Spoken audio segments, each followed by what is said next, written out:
I rolled up the gravel drive, the sun low over cornfields, and took a deep breath before I stepped out. The farmhouse looked warm, siding freshly painted, porch lights glowing, but inside that glow, I felt cold. I carried my overnight bag in one arm, my heart pounding. I reminded myself, I'm here because I chose this. Stepping through the doorway, the air felt dense. My fiancé's parents greeted me, smiles too tight. His sister offered a compliment about my dress. So springy, so you. But it stung like a lash. I swallowed, nodded. I'd heard this tone before, praise wrapped in judgment. We gathered in the dining room around the old oak table. The wood grain told generations of dinners, of secrets. Silence held us.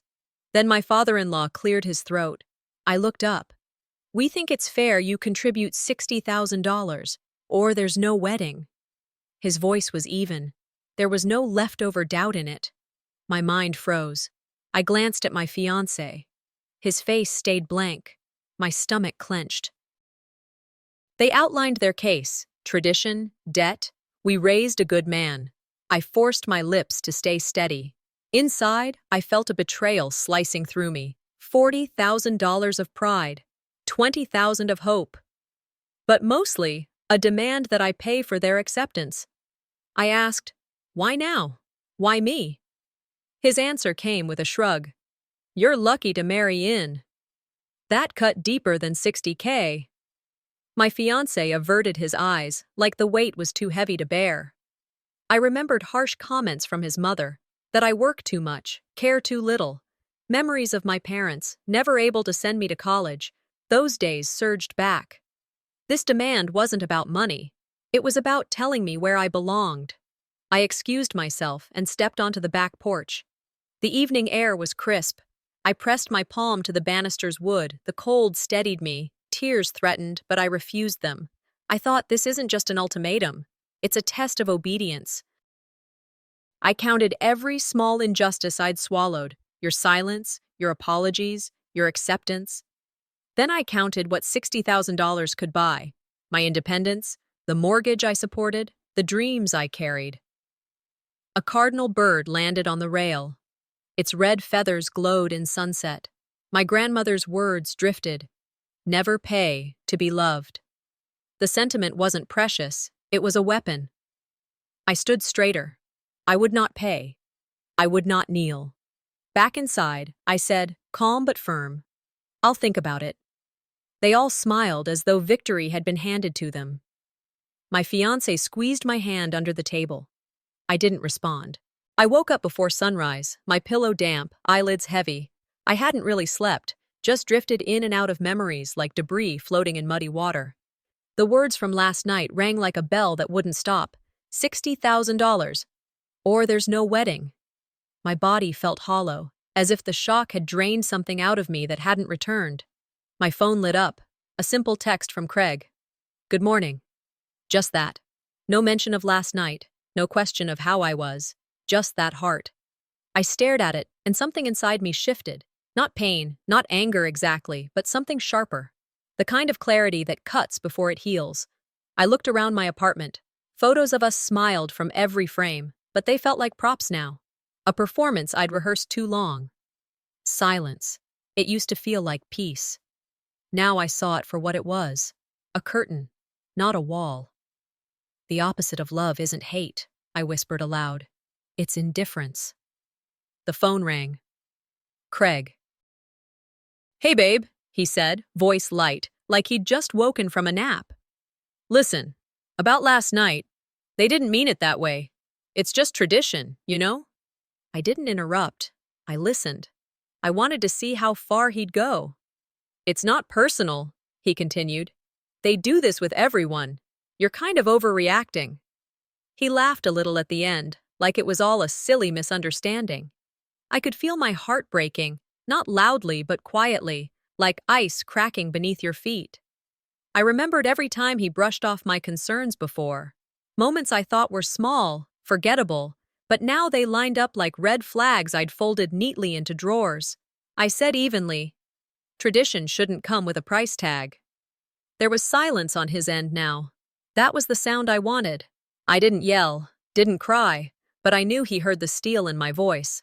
I met Denise at our usual spot downtown. She ordered black coffee, no sugar, like always. I barely touched mine. She eyed me over the rim of her mug. "Tell me," she said. I told her everything, the demand, the silence, the smirk on his mother's face. My own voice sounded distant, like I was reciting someone else's story. "They're not just asking for money," she said. "They're asking how much of yourself you're willing to give up to stay in the room." I nodded. "It's not the number that bothers me. It's that I didn't say anything. I just sat there." Denise leaned forward. "You were raised to think silence keeps the peace. Your mom taught you not to make scenes, but sometimes not speaking up, that's how they win." I thought of my mother's voice. "Never fight in public. You lose twice." I'd believed that for years, until now. We hugged goodbye. I told her I was going to work, but really, I needed space. I needed numbers. Something objective. Something I could hold. At the bank, everything smelled like toner and routine. I greeted my coworkers, flashed a smile. But inside, I was somewhere else. My colleague Jamie looked up from her screen. "You okay? You look like someone solving more than math today." I smiled. "Just thinking too much." I logged in, navigating to Craig's trust accounts, linked, with shared visibility since we'd started planning joint assets. It wasn't illegal, just quiet. Then I saw it. His parents' business accounts. Negative balance. Loans defaulted. Creditors circling. My pulse thudded in my ears. This wasn't about family pride. This was about survival. And they wanted me to bankroll their sinking ship. I printed the summaries quietly, slipped them into a folder, and locked them in my drawer. Not out of fear, just preparation. People think silence means surrender, but sometimes silence is just the sound of sharpening knives. Later that evening, back at my apartment, I poured myself a glass of wine. The file still sat in my bag, untouched but burning like coals. I started digging into property records. The farm? It wasn't owned by his parents at all. A shell company, still under lien. They didn't just want my money, they wanted me to buy their freedom and thank them for it. I sat back, eyes fixed on the screen. I could buy the place myself. Maybe not now, but one day, on my terms. My phone buzzed. Craig again. "Dinner at my parents' again this weekend. We can talk about the wedding." I stared at the screen, and for the first time in days, I smiled. "We'll talk, all right, just not the way he thinks." 2 days passed like fog rolling over a quiet lake. Craig picked me up just before sunset. As we drove back to the farmhouse, the sky was pink with early evening light, but something about the air felt too still. The porch was draped in fairy lights, soft jazz playing from a Bluetooth speaker near the doorway. Grilled steak scent floated through the air like bait. He held my hand tighter than usual, glancing over with a stiff smile. "Let's just have a nice dinner," he whispered, as if he could speak calm into existence. His parents stood on the porch like they were actors waiting for their cue. Smiles too wide, too polished. The same couple who sat me down and told me love cost $60,000 now waved like nothing ever happened. I nodded, polite but alert. I caught his mother glancing at her husband, timed, subtle. Their rhythm was too practiced. Inside, everything was set to impress. Candles lit, the old oak table polished, silverware aligned like soldiers. I thought, people only act this nice when they've already decided what role you'll play next. Dinner began light, harmless chatter about the weather, a niece's soccer game, Craig's promotion, but I felt every fork clink like a trap door creaking open. Then it came. Craig's father, too casually, brought up some adjustments to the wedding budget. His voice, smooth like butter, left too long in the sun. His mother leaned in, chuckled lightly. "We're family now, darling. We all contribute what we can." Their tone was friendly, but I saw it now. This wasn't reconciliation. This was theater, and I was the audience being measured. I smiled and replied, "I'm sure transparency is important, especially when money's involved." Craig's fork paused mid-air. His mother blinked a little too long. The table stiffened. It was the first moment I shifted the balance, just slightly. Then she said something I wasn't ready for.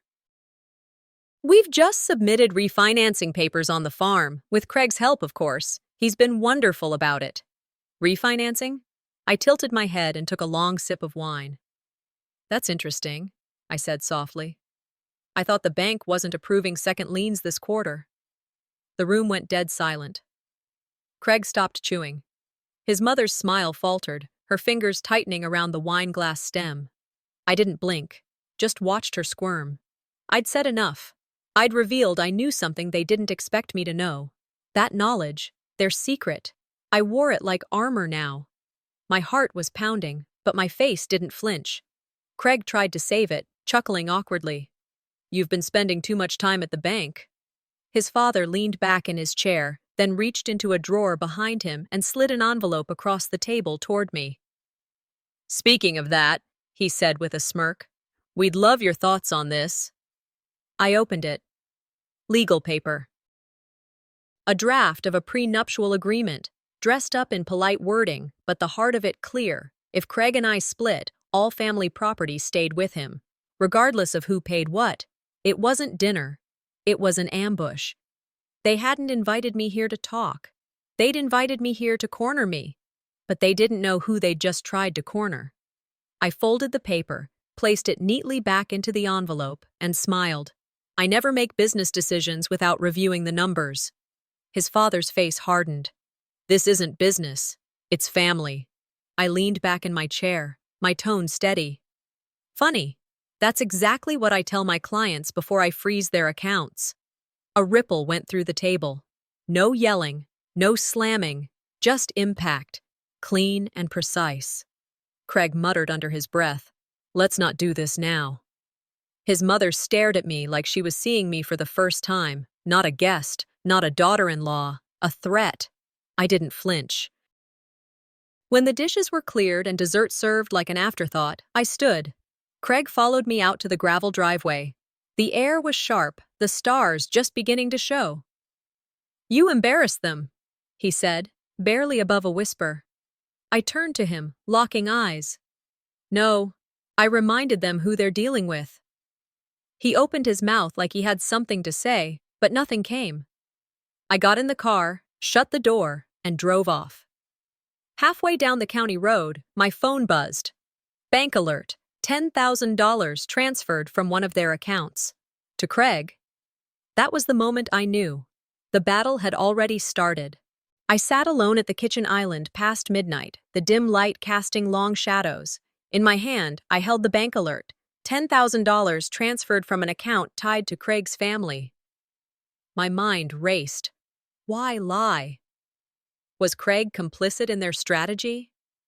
Flashbacks flickered, him closing his laptop too quickly, a flick of guilt in his eyes. I stood and crossed to his side of the room, inching open his desk drawer. The spreadsheet inside bore names, debts, lines I recognized from legal filings. They'd been quietly engineering their play behind my back. My lungs tightened. I whispered, "This wasn't just a dinner.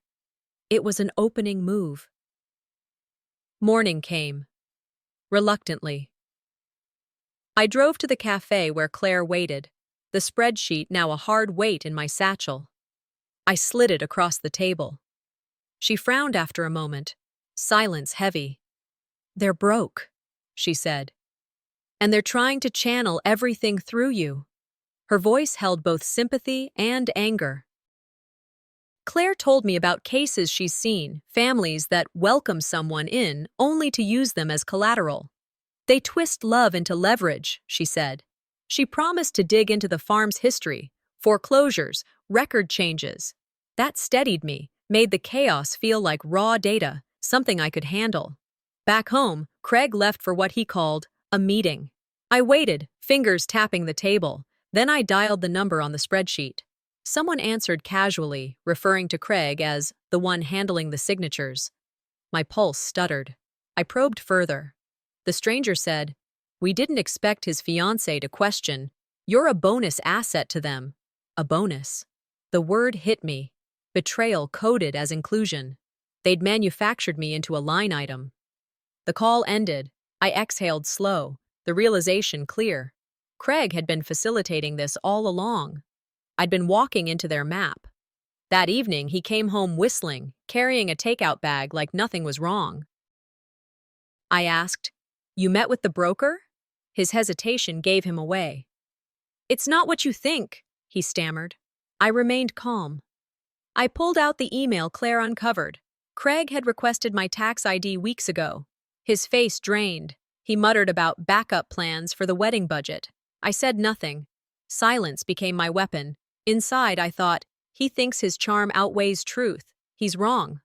I opened my laptop, accessed shared accounts, and immediately froze access tied to me.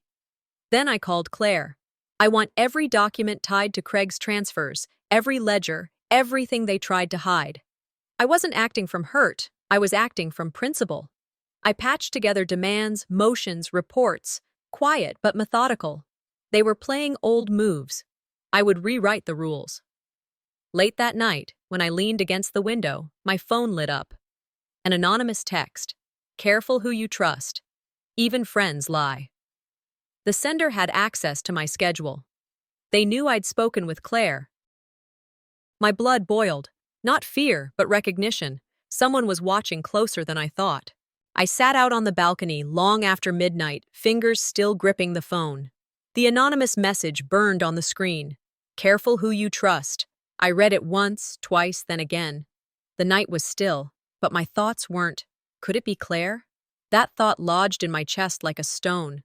She'd been my anchor through years of storms, but the deeper fear wasn't about her. It was the idea that I was being isolated, quietly, deliberately, not by accident. No, this was orchestrated. This wasn't about love anymore, or family tension. This was coordinated. I took a screenshot, deleted the original, then moved through my settings, activating every alert I had: bank, email, phone. If someone wanted to get close enough to send that message, I wanted to know when they breathed in my direction. It wasn't panic. It was control. Hard won. Heavy. The next morning, I was at the office before the sun was up. I moved through the motions: coffee, file folders, locked drawer, but my mind was already 10 steps ahead. I started documenting everything: dates, statements, inconsistencies in Craig's stories, the strange timing of his parents' behavior. Claire walked in just after 8. Our eyes met. She didn't ask why I looked tired. I didn't tell her about the text. I handed her a sealed folder. Inside was a financial clause I'd drafted the night before. Tight, unambiguous. It blocked any future joint claims on property. I also requested a temporary freeze on marital asset filings. She gave a small nod. No questions, just action. My senior partner walked past, glanced at me, and said with a dry smile, "Looks like someone's done being polite." Back home, Craig showed up that evening with a bouquet of flowers and takeout from my favorite Thai place. "Dinner. I got reservations too if you'd rather eat out," he said, trying to be light. I watched him, how he moved, how he avoided my eyes when I didn't smile back. Then he brought up a venue, someplace upstate for the wedding. "It's time we locked it in," he said. I didn't blink. "Why did you transfer $10,000 to your dad's account last week?" He froze, then forced a chuckle. "What? That was just a short-term loan. He needed it for something urgent." I pulled the spreadsheet from the drawer beside me and slid it over. "Care to explain this too?" His jaw clenched. "You've been spying on me?" There it was. Not guilt, not regret. Accusation. That told me everything I needed to know. This wasn't about misunderstandings. This was about leverage. And I wasn't meant to be part of the plan. I was the plan. He stormed out after slamming the door. I didn't flinch. I just stood there, alone in the kitchen, fingers still resting on the folder. I could have walked away then. Packed a bag, changed the locks. But that's not who I am. A voice echoed in my head, my old mentor, sharp and clear. "If you walk now, you're confirming every lie they built to contain you." And that settled it. I wouldn't fight loud. I wouldn't yell. I'd end it on my terms, the way I built everything else in my life. I sat down and began drafting a financial disclosure demand. Clean, legal, aggressive, without being emotional. No accusations, just facts. Truth was on my side. That would be enough. The next morning, I called an old colleague, someone from my early days at the firm, now working in financial crime investigations. I gave him the basics, told him I needed discretion. He agreed without hesitation. I poured through old emails, texts, dates. Craig had asked for my financial details weeks before we got engaged. That changed the timeline. That changed everything. I didn't cry. I didn't scream. I documented. I filed a draft motion to freeze any movement on shared assets linked to me, not because I feared them stealing, but because I wasn't going to let them touch anything I built without fighting back. My way. That night, a knock came at the door. No signature. Just a plain manila envelope on the doormat. Inside it, one photo. Craig, arms around a woman I didn't know. Time-stamped last week. Craig told me early that evening. They want dinner again, at the farm. His voice sounded casual, but it carried weight. My pulse shifted. I had nightmares of that place. I knew what awaited there now. I held myself steady. We drove through fields hushed by dusk. Every mile brought me closer to confrontation. The farmhouse appeared ahead with lights spilling from windows, more than enough to erase shadows. Staff outside, idle, expectant, moved quietly. It was a staging, not welcome. The oak tree's silhouette stretched across the driveway. I whispered to myself, "This is not social. It's a showdown." Inside, the living room glowed. Drusilla stood center stage, pearls, posture, perfect. Guests circled in polite chatter. She raised a glass. "Family and tradition bind us," she began, voice smooth. "Unity is measured by sacrifice." Eyes flicked to me. Embedded in her words, "You'll learn your place." I listened, then when the toast reached me, I said lightly, "Unity depends on respect, not blind payments." Her smile didn't falter, but her eyes sharpened. Later, dessert was barely begun when a guest slid me his phone. A new post on Caro Farm's social feed, Craig and Nerissa under that oak tree, my face absent. Caption: Honoring Caro legacy, past, present, future. They were rewriting their story without me. I photographed it, checked the timestamp. I turned and confronted their social media manager standing nearby. He stuttered. "It was pre-scheduled. I just did what I was told." The room stiffened. Silence became accusation.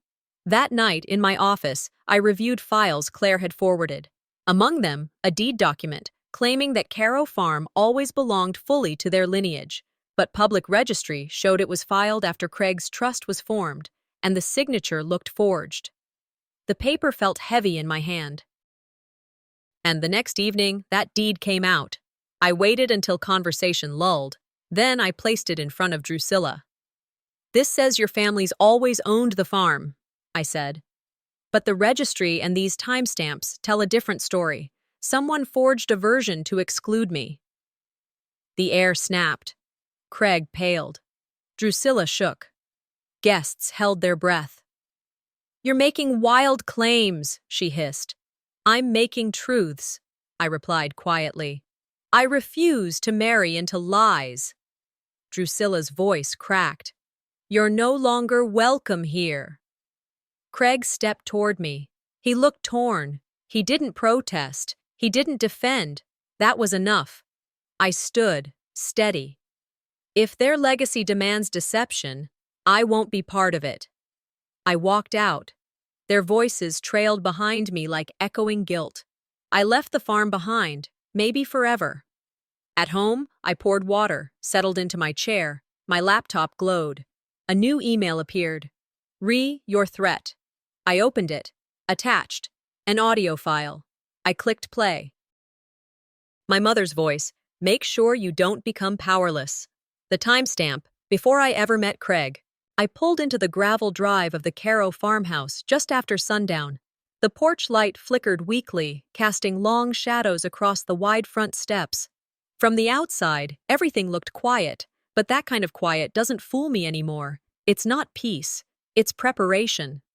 I stepped out of the car with a purpose, my heels steady, my breath even. The front door opened before I knocked. Craig stood there in a dark button-up, not a trace of the man who once said he'd protect me. "You're here," he said, no emotion, no welcome. I walked past him without a word. The air inside smelled of old wood and burnt coffee. The staff moved like ghosts, eyes down, not a whisper. Drusilla waited in the living room, her posture perfect, her smile thin. "We hope," she said smoothly, "that we can find common ground tonight." I nodded once, but my mind was already moving. They think this is where I break. Not tonight. The guests were already gathered, close friends, business partners, a few names I'd only ever seen on donation ledgers. Drusilla took her place at the center, the room settling like a courtroom. She cleared her throat and began. "It has come to our attention," she said, "that there may be financial irregularities, hidden debts linked to this property." The words dropped slow and heavy, designed for reaction, and it worked. People shifted. Whispers floated. I stayed still. "If that's true," I said calmly, "then you'll have documentation, right? Transparency is your only defense." Her eyes flicked toward Craig, then back to me. He looked down. Nerissa crossed her arms, lips tight. "We're still uncovering the details," Drusilla replied. But the damage she hoped to cause had already started unraveling. The room wasn't with her, not fully, and I could feel it. Years of their calculated silences, their condescending glances, now turning into my leverage. Then, just as I expected, the planted betrayal arrived. A young woman, bright dress, overdone smile, stepped forward from the far corner. "Hi," she said, holding up a printed sheet. "I think everyone should see this." She was one of Nerissa's influencer friends. The paper trembled slightly in her hand. "This is a record," she said, "of donations to Craig's campaign. Someone created a narrative using Isolde's name, possibly forging checks." Gasps. A few gasps. The exact reaction they wanted. I stepped forward, took the paper gently, scanned it. "You think this is evidence?" I said, holding it up. "Let me show you what real evidence looks like." I pulled my phone from my bag and opened the screenshots. Every ledger, every transaction, already shared with Claire, time-stamped, tied to Drusilla's alias accounts. I projected them to the screen above the fireplace. Names, numbers, dates. "These accounts are linked to your holding company," I said. "Filed under your son's legal consultant." Silence now. Heavy. No one met my eyes. They didn't have to. The lie was caught mid-air before it could land. But I wasn't finished. I turned toward Hawk, the farm manager. He stood by the window, trying to look invisible. "Hawk," I said, "I need your voice now." His head jerked slightly. I stepped closer. "Did Drusilla ever ask you to falsify entries on the operational logs?" He looked around, as if hoping someone else would speak. Then, barely a whisper, he nodded. "Yes. She said it was about protecting family interest. That was it. No defense could hold after that." I stepped back into the center. "So I was made the scapegoat," I said, "to protect a reputation that's already cracked from the inside." Drusilla's expression didn't shift much, but her hands twisted in her lap. She'd rehearsed control, but she hadn't prepared for truth. No one in that room could unhear what was just said. No one could unsee the proof. For once, their silence was on my side. I stood still for a beat, then said clearly, "I'm leaving tonight, but I won't go quietly." That hit. Craig took a step forward, his voice strained. "Isolde, don't make this a scene." I met his eyes, really looked at him. "You made it a scene when you stood silent while they dragged my name through the dirt." He reached for my arm, fingers grazing my sleeve. I pulled away. "You don't get to touch me now." Then I turned, walking past guests frozen in place, past faces that had smirked at me weeks ago, out through the hallway where his mother first told me I lacked softness. The air outside hit like a wave, sharp, cold, freeing. I walked to my car, got in, and texted Claire.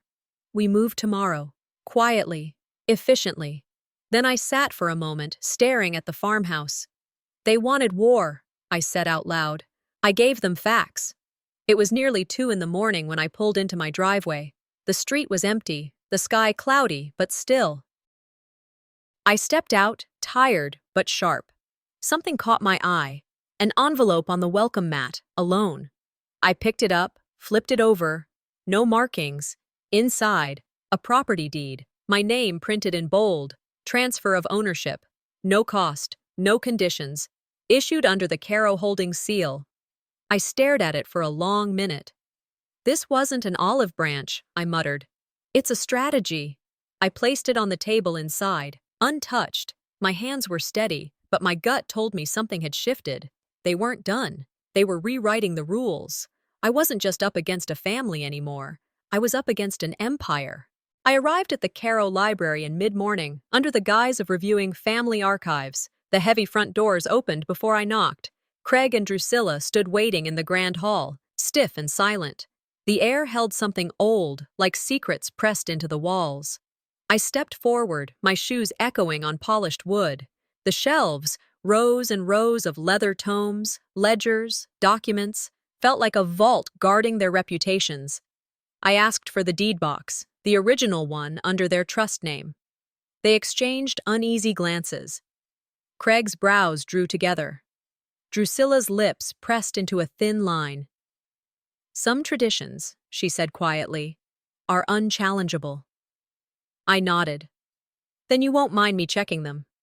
I opened the first ledger carefully. The pages were weathered, but the ink on many entries looked too fresh in patches. I traced the curve of signatures. A few names looked repeated in disguise. Craig leaned forward, but I held up my hand. Let me finish. I pulled out a sheaf of printed emails from my folder, exchanges between their law firm and the trust administrator, confirming post-notarization edits. Drusilla gasped. She tried to interrupt, then paused. I turned a page and read a margin note. This property must remain in the Caro name at all cost. I let the sentence float between us. So that was your plan, I said, to preserve a legacy built on erasing truth. Drusilla's shoulders quivered. Craig turned away. I shut the ledger. I stood and addressed the room. Because we're here now, I should tell you. This morning, I filed a preliminary injunction. A hush settled. Guests caught their breath. Drusilla's face blanched. Craig's jaw dropped. I passed copies around. The motion cited fraud, forgery, breach of fiduciary duty. I walked them through specific claims, altered drafts, hidden clauses, signatures shifted. Their lawyer clasped his hands tightly. Drusilla's hands trembled. The hush deepened to a weight you could feel pressing on your lungs. This fight is no longer private, I finished. It has entered the courtroom. At that moment, their lawyer came forward, carrying a tablet. He held it out. You should hear this, he said to Drusilla. He pressed play. Her own voice echoed in the room. We'll adjust the signatures later. She'll never know the difference. The words stood raw. Drusilla's color drained. Craig staggered back. Nerissa's hand flew to her mouth. I stood still, watching her crumble under the weight of her own voice. The recording ended. The silence was louder than any applause. I turned to their counsel. Going forward, no transfer, no payment, no change in property. Nothing moves without my written consent. He nodded. Drusilla remained motionless. Magnus flinched behind her. Craig avoided my eyes. I gathered my documents. You believed silence was strength, I said softly. But silence is just fear masked in manners now. I left the library with my steps echoing, each footfall a signal that control had shifted. Later, at the courthouse, I sat through procedural motions, but the work of truth had been done already. The judge granted the injunction. The Caro estate's assets froze under legal order. I walked out into the late afternoon, letting the sun warm my face. The fight had changed shape, but I knew it was far from over.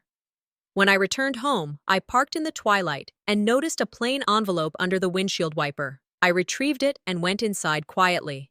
I slid it open. Inside, a typed line read, "You may own the farm, but can you own the family?" Beneath it, a small photo. On its reverse, my mother's writing, "Don't be pity, be power."